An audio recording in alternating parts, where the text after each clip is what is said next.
can do this together. I bet you feel better when you're dancing. Yeah, yeah. Assalamualaikum warahmatullahi wabarakatuh. Kami dari kelompok 4 akan mempresentasikan tentang keruangan serta antar ruang dan waktu. Sebelumnya perkenalkan, nama saya Nurul Fiula, absen 33. Saya Isyana Fika Fauzia, absen 4. Saya Najwa Dini Yafia, absen 25. Saya Nelena Siva, absen 26. Bagian A akan dijelaskan oleh Isyana Fika Fauzia. A. Konektivitas antar ruang dan waktu. 1. Aspek ruang dan waktu. A. Aspek ruang. Aspek ruang merupakan suatu tempat di muka bumi yang dapat dimanfaatkan untuk aktivitas individu maupun kelompok. Berikut contoh dari interaksi keruangan. 1. Wilayah pantai. 2. Wilayah perkotaan. B. Aspek waktu.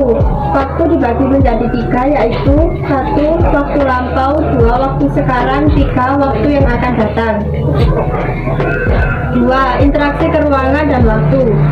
A. Perbedaan karakteristik ruang antar wilayah. B. Syarat interaksi keruangan. 3. Pengaruh interaksi keruangan dan waktu. A. Perkembangan pusat perdagangan dan produksi lokal. Perkembangan dan pertumbuhan tersebut dapat berupa hadirnya pusat perdagangan dan pusat induk produksi lokal. 1. Pusat perdagangan. 2. Pusat produksi lokal.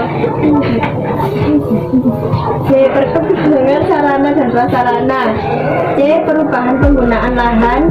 D. Perubahan orientasi pekerjaan. E. Perubahan sosial. 4. Bentuk interaksi keruangan. A. Perpindahan penduduk atau migrasi. B. Komunikasi. C. Transportasi. Selanjutnya akan dibacakan oleh Najwa Dini. B. Kondisi geografis Indonesia. 1. Luas dan batas wilayah Indonesia. A. Luas wilayah Indonesia.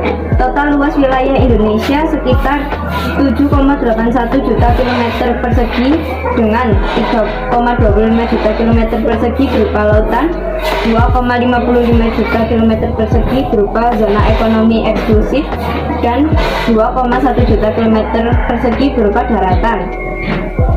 D. Batas wilayah Indonesia. Batas darat internasional Malaysia, Papua Nugini, Timur Leste. Batas laut. Zona batas laut Indonesia menurut UNCLOS 1982. A. Zona ekonomi eksklusif. B. Zona laut teritorial. C. Zona landas kontinen atau benua. Perairan Indonesia berbatasan dengan 10 negara: India, Singapura, Malaysia, Thailand, Vietnam, Filipina, Palau, Australia, Timur Leste, dan Papua Nugini. Batas udara. Batas udara wilayah negara Indonesia mengikuti batas laut, sedangkan batas angkasa luar mengikuti hukum internasional berupa Konvensi Chicago 1944. 2. Letak wilayah Indonesia. A. Letak geografis wilayah Indonesia. Kepulauan Indonesia berada di antara benua Asia dan benua Australia, serta di antara Samudra Pasifik dan Samudra India. B. Letak geologis. Kepulauan Indonesia terletak pada 3 lempeng benua besar. Di bagian utara di lempeng Eurasia, bagian barat dan selatan di atas lempeng Indo-Australia, serta bagian timur yang merupakan dasar samudra yang terletak pada lempeng Pasifik. C. Letak Indonesia berdasarkan garis lintang dan garis bujur. 1. Indonesia termasuk negara yang berada di kawasan tropis. Garis dengan di antara garis lintang 6 LU dan 11 derajat LS dan garis bujur 95 derajat DT sampai 141 derajat DT. 3. Tentang alam Indonesia. A. Gunung dan pegunungan. 1. Sirkum Pasifik jalur dan 2. Sirkum Mediterania.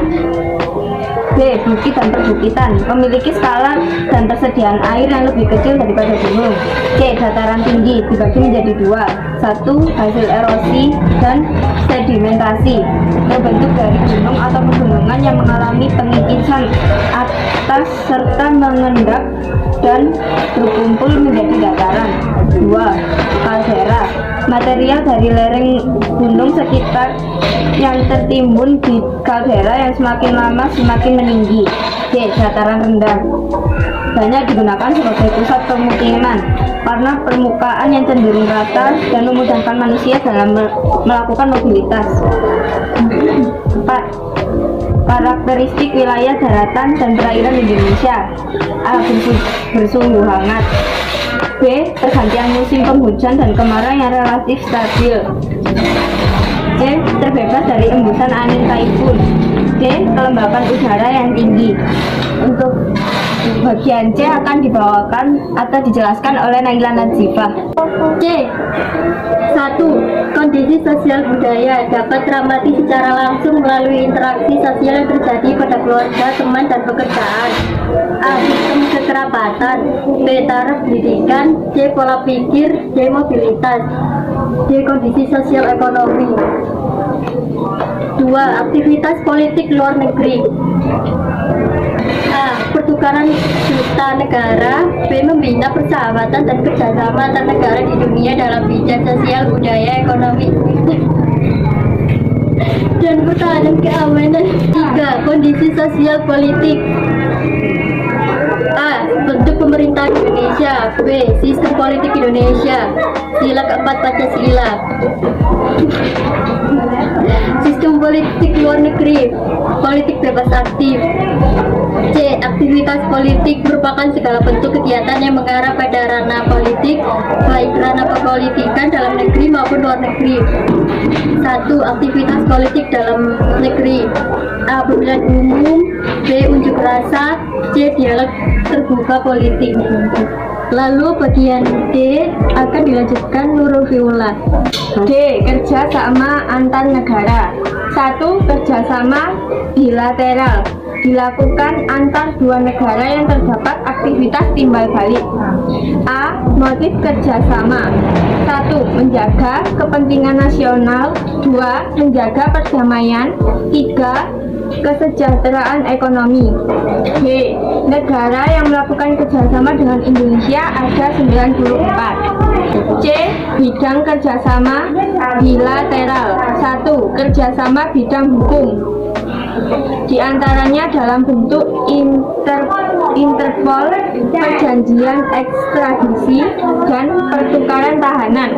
Kedua, kerjasama bidang ekonomi, perdagangan, ekspor impor, penanaman modal, utang piutang. 3. Kerjasama bidang pendidikan dan sosial budaya, yaitu pertukaran pelajar atau pemberian beasiswa dan lain-lain. 4. Kerjasama bidang pertahanan, yaitu latihan militer bersama dan pembelian alutsista. 2. Ada kerjasama regional, kerjasama antar negara di suatu kawasan yang umumnya berdekatan. Tujuan utama untuk memajukan dan memperkokoh eksistensi negara yang berada pada suatu kawasan. 3. Kerjasama multilateral, bentuk kerjasama yang melibatkan lebih dari dua negara ataupun kelompok. A. Perserikatan Bangsa-Bangsa, United Nations. 1. Struktur organisasi PBB. A. Majelis Umum General Assembly.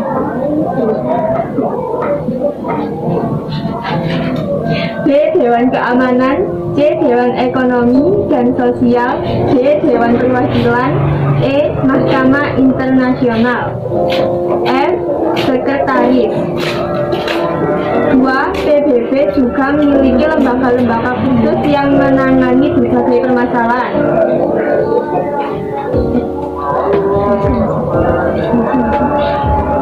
D. WTO, Organisasi